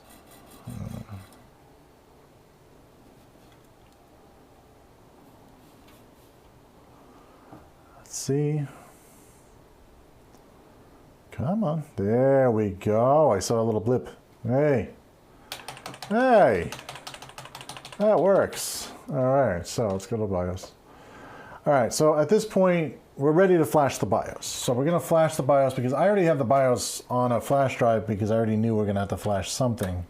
I just didn't know that we couldn't boot to it. So that's always a problem. All right, so what we're gonna do, we're gonna just use the keyboard and mouse here, the right one, and we're gonna flash the BIOS really quick. Now, before you flash the BIOS, always be sure that you are plugged into a battery. I'm gonna turn this off from the side because I can't see. I'm gonna turn myself over there. That's good. All right, so what you're gonna do is you're gonna go to the advanced mode because I don't know how to do this in the other mode. And you're just gonna go over to Tool. Oh, me, I'm in the wrong spot still. All right, you wanna go, now if it's ASUS, it's called ASUS Easy Flash Utility, but you'd find the one that's obviously part of the board. Sometimes it's under Tool, sometimes it's under like Flash, whatever. So we're gonna move on. So let's flash. We're gonna select storage. I already have the flash drive plugged in. It's right over here. I use the mouse. This mouse is like way too sensitive. There we go. Do you want to read the file? Yes. Load it. Now, of course, it's going to tell you the version 6042. Wonderful. That's the one we want. And we're going to say yes. Be sure your computer is plugged into a UPS battery before you do this. If you do this and you are not plugged into the USB battery, you will have a problem. Is it flashing? Oh, there it is. It was hidden behind me. Okay, so let me put myself back up over there. All right, so you just wait it out. Be very patient. You should have probably checked the temperatures also. I did quickly look at the temperatures, which I didn't really mention, but I looked at the temperatures, it was still fine. So we know that the system's not gonna freeze or anything when we go to do this. So we'll wait for this to update, then we're gonna switch out the processor back to the other one. We'll do another thermal paste of the processor, obviously, and then we can start to load Windows. This is a little longer stream than usual. Usually this boots with no problem, but this is a prime example of something that could go wrong. And it does happen. And if you're a weakling and you need to go use the speaker, you can do that too. You can plug in the speaker. I don't think the speaker would have told you you had the wrong anything, because I don't think it would have beeped. Unless there's a beep code for a bad processor or not recognized processor. Maybe there is. I don't know. I never really used the speaker. I just kind of like wing it. But you know, if you're a really big noob at building a machine, don't feel bad. You could put the speaker in. I mean, as much as I joke about like not using the speaker, it is helpful, especially if you're just really new to this and you don't know what's going on.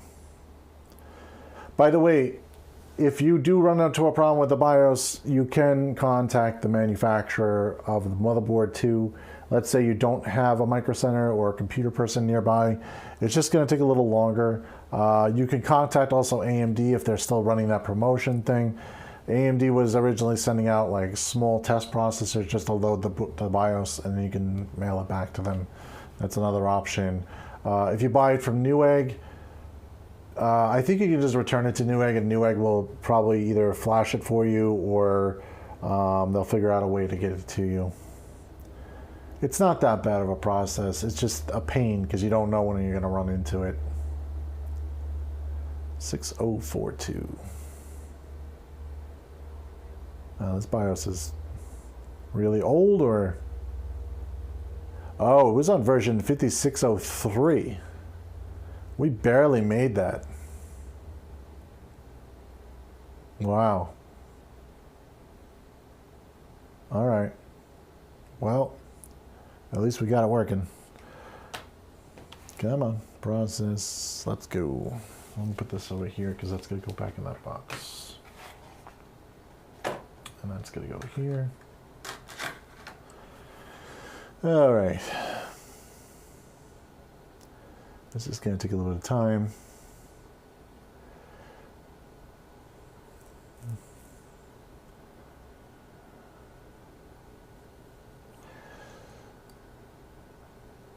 I wouldn't say this is the second time. I mean, I guess it is. I mean, it's a secondary process that you really don't normally have to do. So that's the only bad point about it. Let me double check that graphic card. That one has graphics, right? Yeah. Yeah, built-in graphics.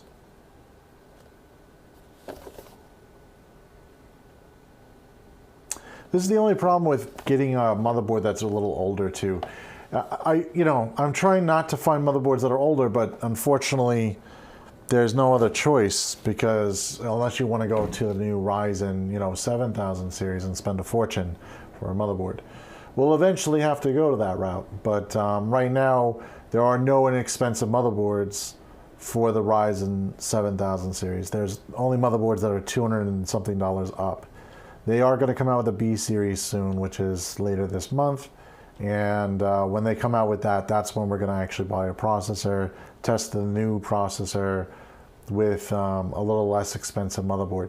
Because that's really the class of customer that we have. We don't have the high-end customer that wants to do like high-end gaming or even high-end 3D development. Some people do, but it's very minimal compared to the systems that we normally build on an average daily basis.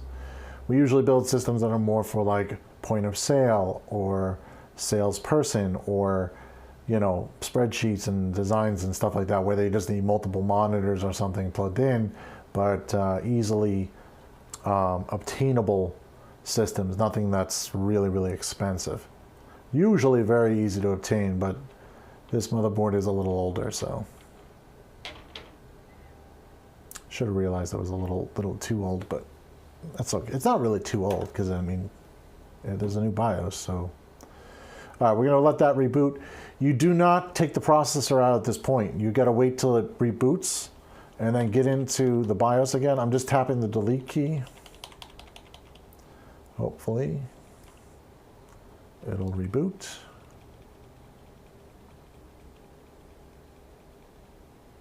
Okay. We're back in. Booting, kind of.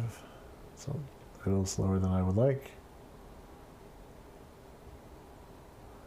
I don't know what it's doing. Oh, there it goes. Oh, it's probably the memory timings. It's probably checking the memory time. Yeah, here we go. So it says, RAID configuration, blah, blah, blah, blah, blah. Don't worry about all this junk. Just hit F1 to run setup.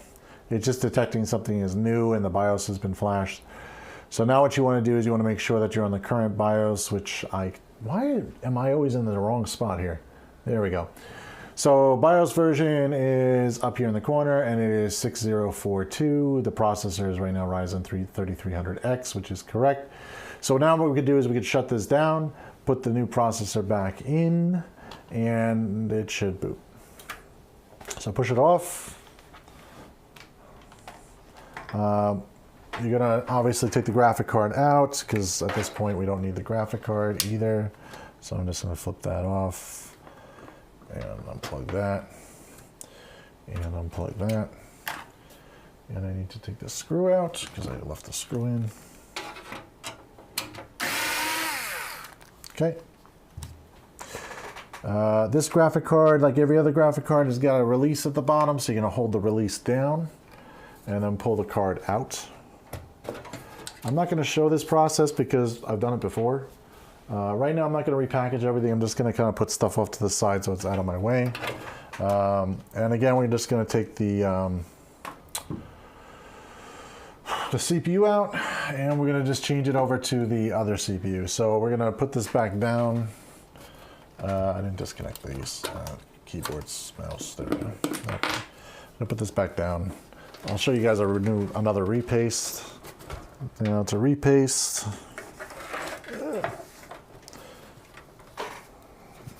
Cables on there. All right. So, all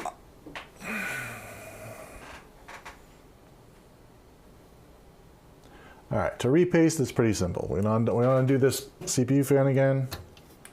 It's probably going to pop down again because you know it doesn't have anything to keep it up. So it's just going to pop back down. That's fine. That's all right. I'm going to put this off to the side. That's going to have to be a mark for repaste. I'm going to take that stuff off. The thermal paste is going to come off this CPU. Just pour this. There we go. Let's back up. I'm going to repaste. I'm going to take this off. Same process as before, except the only difference is when we put the new processor in, we have to put paste on top. So we're going to have to use that syringe and squeeze out a little bit of paste. It should be hazed off, so you take the haze off, try to get the haze as much as you can off. The haze doesn't really matter too much, just as long as it's dry before you go to put it back in place. This, I'm using 99%, which is much better. I would recommend anything over 90% at least for this. Do not use something like 60%. You can use it, it's just you're dangerous. You're running into a danger aspect of having too much of a liquid, or like water, on there, which will be really bad. So again, pop it out. Be careful. Put the CPU back, the old one. Older one, throw it back into here. Just gonna put it back in its clamshell. And you're gonna take the newer processor, wherever you stored it, and put it back. Again, this is the same process as before. You're just gonna line it up. You're gonna drop it into the socket. And by drop it, I mean place it. And it should line up. There it goes, push down. Like, every time. Everywhere. I hate this paste. It gets everywhere. Okay. Now what we're going to do, I'm going to take some Corsair TM30. You could choose any you could choose any paste you want. The Noctua paste is pretty good too. You only just need like about a pea-sized drop on there. That's a little bit of a bigger pea, but whatever, who cares? Little, if you have a little too much, that's fine. Just don't go too crazy that it's all over the board. Just enough to coat a little spot there. If you want, you could take a spreader and spread all that stuff out if you want to. I don't do all that. I just pop the fan on because the fan will do all the work of spreading it out anyway. Where is my other fan? Did I put it over there? I put it over there. Okay, so make sure to clean off your fan. Make sure the fan's clean before you put this back on. I'm not going to push that down yet because I realized I have the thing that fell through, which I got to push that back up again. Again, if you have two people, this is a little easier because then they can hold the stupid thing. Or you could just put this upright and you won't have to keep fighting gravity every 2 seconds. But for demonstration purposes, I can handle it, I think. Okay, so that goes that way.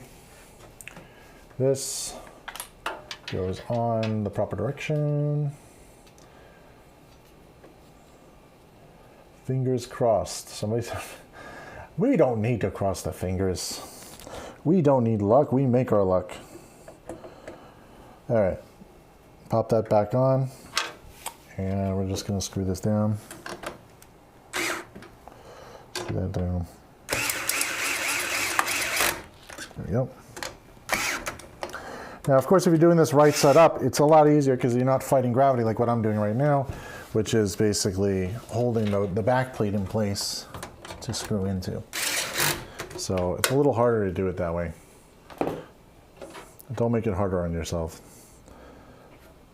Unless you're doing it for demonstrations. All right, now plug in the CPU, plug in the CPU fan. Make sure that that's up, plugged in. I'm not going to go readjust all these sockets. I'm going to do that before I'm done.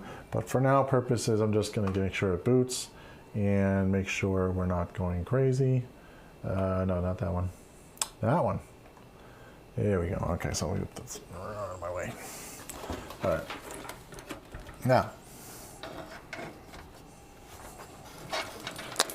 Oh, sorry guys, the wires are all just a mess.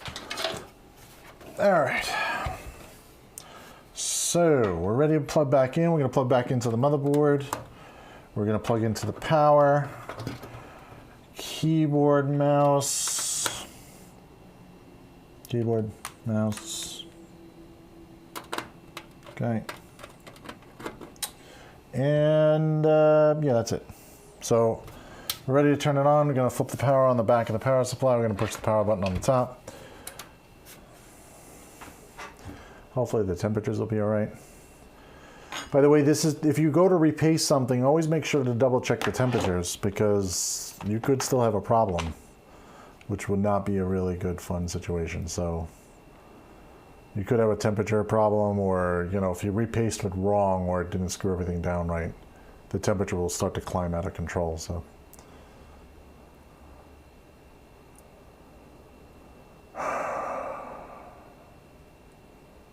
why is this taking so long? Oh, there we go. Okay. Making me nervous. Okay.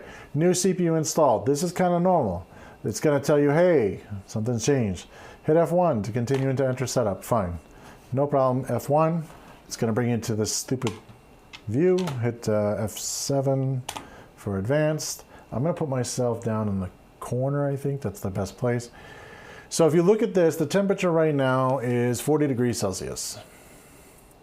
That's about normal for this processor. So you should be okay. If you're not sure, you could go to AMD's website and look it up. I'm not doing that right now because honestly, it's fine. Make sure that you get the right processor in here, which it is labeling an AMD Ryzen 5 5600G with Radeon graphics, which is awesome. 16 gigabytes of RAM, make sure that that's okay. CPU speed at 3.9 gigahertz. Time and date, always set that really quickly if you can. I can't. Why can't I? I don't know. Why doesn't it allow me to change the date and time?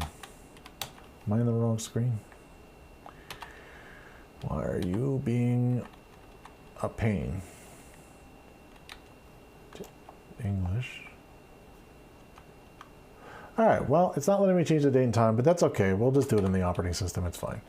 So we'll move over. AI tweaker, just leave everything on auto here. I mean, unless you are sitting here overclocking something, but this is not a motherboard for overclocking. This motherboard is just for work, you know, production, no overclocking, just leave it normal. AMD TFTPM, I'm just gonna leave it enabled for now, but you should turn that off if you wanted to stay on Windows 10. If you want to go to Windows 11, you would need it on. Everything else in here should be okay. Don't really change anything here except maybe SATA. Just make sure it's on AHCI. Do not leave this on RAID unless you're actually using RAID. You know, then it's a different story. But if you're using RAID, you probably would be using SATA drives because there's only one NVMe drive. HD audio, just leave everything fine. There's LED lighting on this motherboard, which I didn't realize there was. I'm going to disable this because I don't want that on. I don't want something flashing on the back of the computer that might distract somebody. Serial port I turn off just for security reasons. Go over to monitor, just double check the temperature, make sure the temperature is on and make sure it's on monitor. And you can also set your Q fan configuration if you want. I don't set this for right now because there's not a lot of fans. There's only one exhaust fan and there's one CPU fan. If you have 3 fans in the front, you may want to set the fan profile. And you may want to set this to be like silent, turbo, max, whatever you want. I'm going to leave it on standard just because that's fine. I don't usually have this below 200 RPM for the CPU fan. There is an option for off. I don't like doing that just because it's better to keep something spinning and keep it at a lower temperature. Chassis fan, don't worry. Boot configuration. We're going to pop in a flash drive that I have Windows 10 on. I'm going to load that really quick. Windows 11 kind of works the same way with loading. The only difference is that you want to make sure that, first of all, you want to make sure you're on UEFI mode for everything, including your booting. You'll want to boot, not off of that. It didn't show up with the other drive, of course, because I just plugged it in. So I might have to save and exit. I'm going to save, reset. I'm going to go back in the BIOS and make sure that we're on the proper boot drive. And any day now. AMD systems do take a little longer to boot, especially if you have the first few boots will take a little longer and longer and longer because it has to do like memory training and a whole bunch of other stuff. Ooh. Oh, it's just saying that I reset the FTPM, which is the security module. You just have to press Y to reset is fine. That's okay. You don't have to reset that. You could also just disable it if you're using Windows 10. But I leave it on right now just in case customers want to go to 11. They're going to require that TFTPM to be on to do that. Oh my God, these reboots are annoying.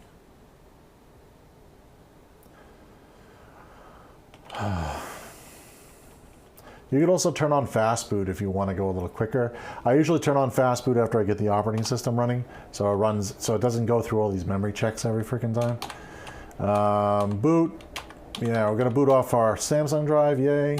It is picking it up. Save changes, exit, go. And let's boot into Windows. Oh, boot onto the Windows installer.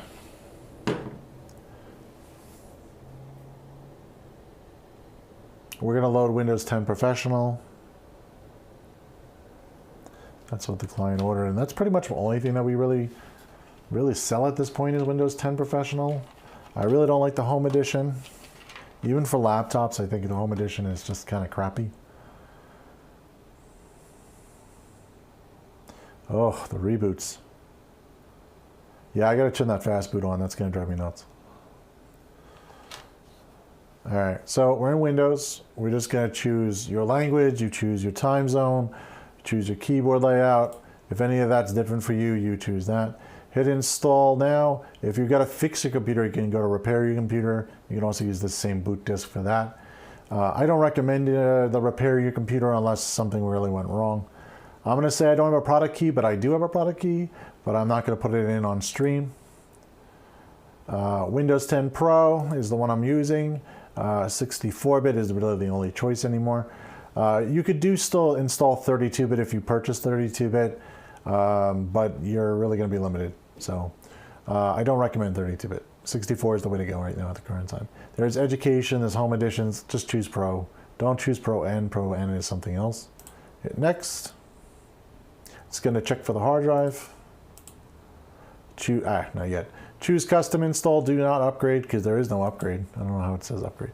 Custom install, then you're going to choose the hard drive that is installed. If you are unsure about which drive, if you have multiple drives going on, shut your computer back down, disconnect the drive that you know has data on it, and then just make sure you only have one drive, which is the drive you want to boot off of, and select that, because this will format the drive for you. So hit next. Copy Windows files, that's going to do its little thing, install, it's going to reboot. This is really not that exciting. It's really like literally watching paint dry. So, except without the exciting fumes. Put that over that way. Okay, I'm going to catch up on chat while I'm here. So let's see. I got to change that Nightbot. It's a little annoying. All right, so cool. Fingers crossed. Yeah, we don't need to have our fingers crossed. Blame Isaac Newton for that. Yeah, that sucks. Yeah, anything that will go wrong will continuously go wrong. Oh no, Newton. That's gravity, right? So yeah, that's a whole different story. Yeah, that sucks. Put straight up. Oh, installing. Come on. Okay. By the way, I do not have the network card adapter connected on purpose. I don't want it to make a Microsoft account, so that is why I have it disconnected. If you do not want a Microsoft account, which I recommend you do not do a Microsoft account unless you absolutely use it, have the internet disconnected during this time. Do not connect it to Wi-Fi or anything like that. Just leave it totally disconnected. It's a lot easier to set up. And it's best to have a blank user. If you want to still use a Microsoft account, create another user and then use that as your new user for a Microsoft account. Always have a regular local account just in case you need to get back into your system, and if you get locked out, there's a way to at least get back in. I've had a few customers that have loaded Microsoft accounts on their own, and we've had problems with them being locked out, and it was really hard to get back into the system, and it was a lot more tricky to get to that. It's because they forgot their password or whatever, or they just had a problem with a Microsoft Windows update that caused the Microsoft account to crash. So we've had that problem too, so that's the reason why we try to avoid this. There's not many benefits to a Microsoft account. The only benefit to a Microsoft account is kind of you can save passwords and kind of like transfer them through your Microsoft account if you want. I don't know how secure that is. You're also trusting Microsoft with your passwords.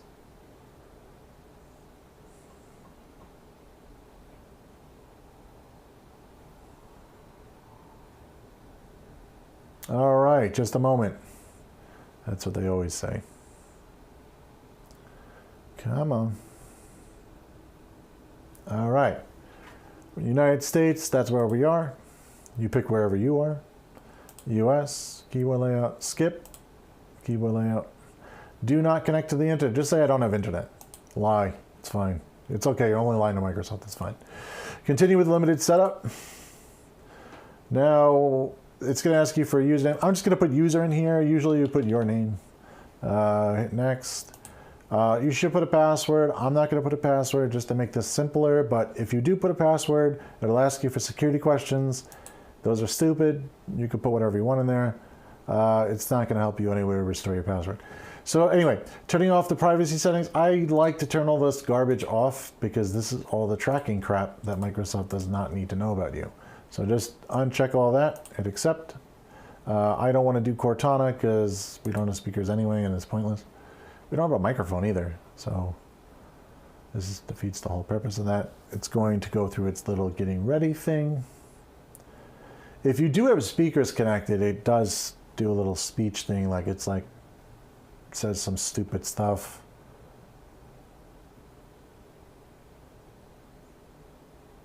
You're not missing anything though. We're getting things ready. This might take several minutes, I bet.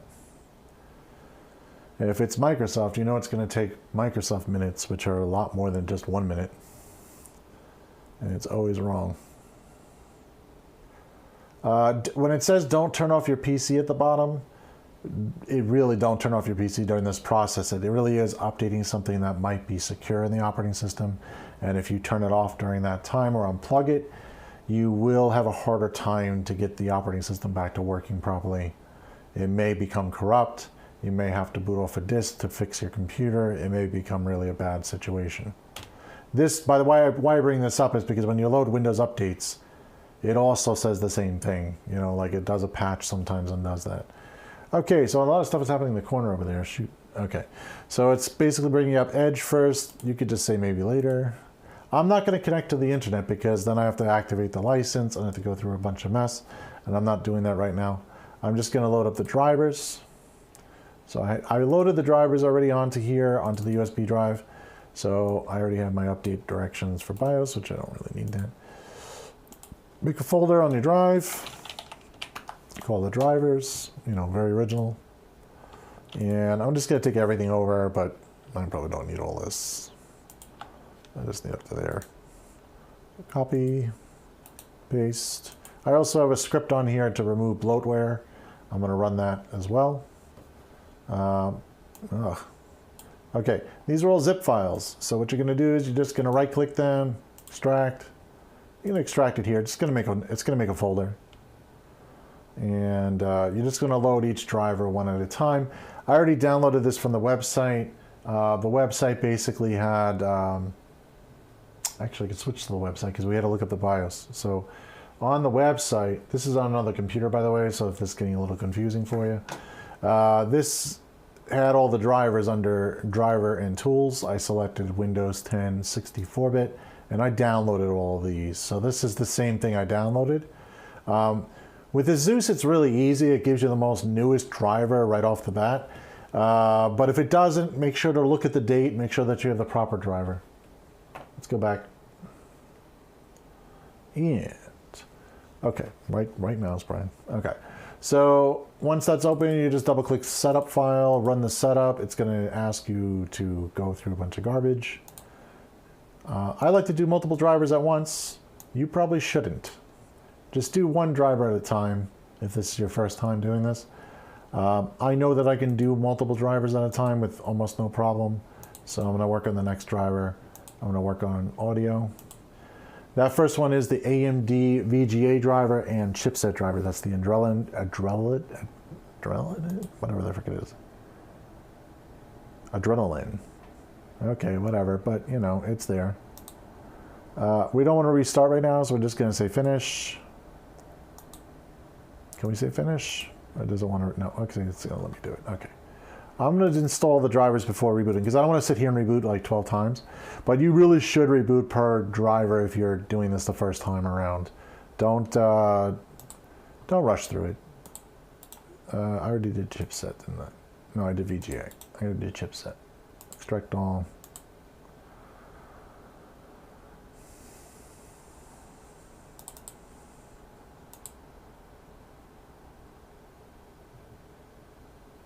Motherboard drivers may be different on each, well, it's going to be different on each system, so this may not look exactly the same to you, but they're usually in zip files. You just extract them before you open it.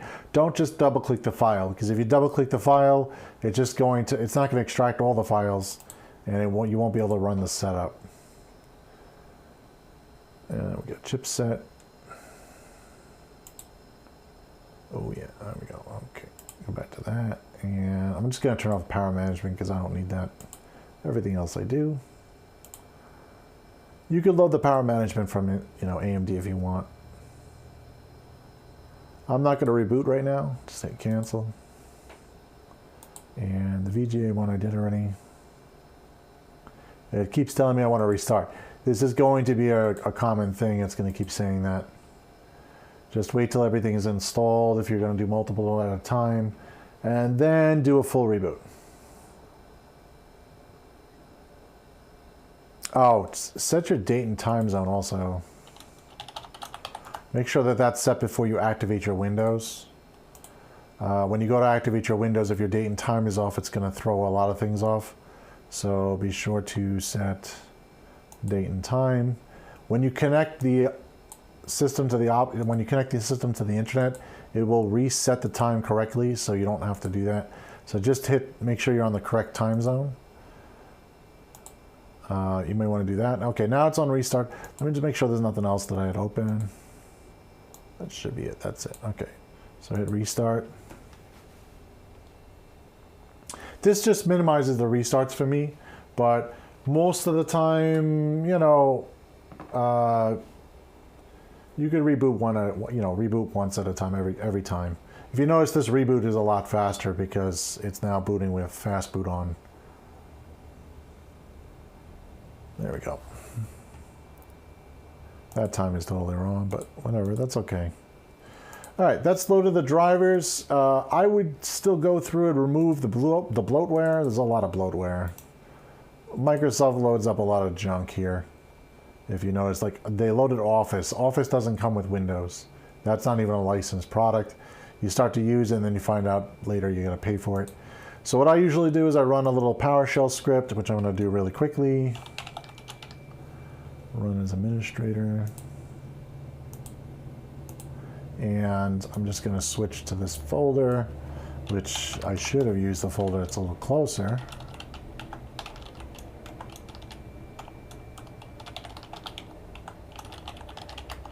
Okay, so I'm in drivers. I'm just going to type out the directions. And that has the directions on how to run it. I'm just going to run this.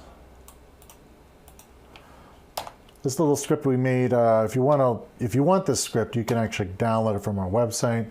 We do have it available. It is free. There's nothing to, there's no cost.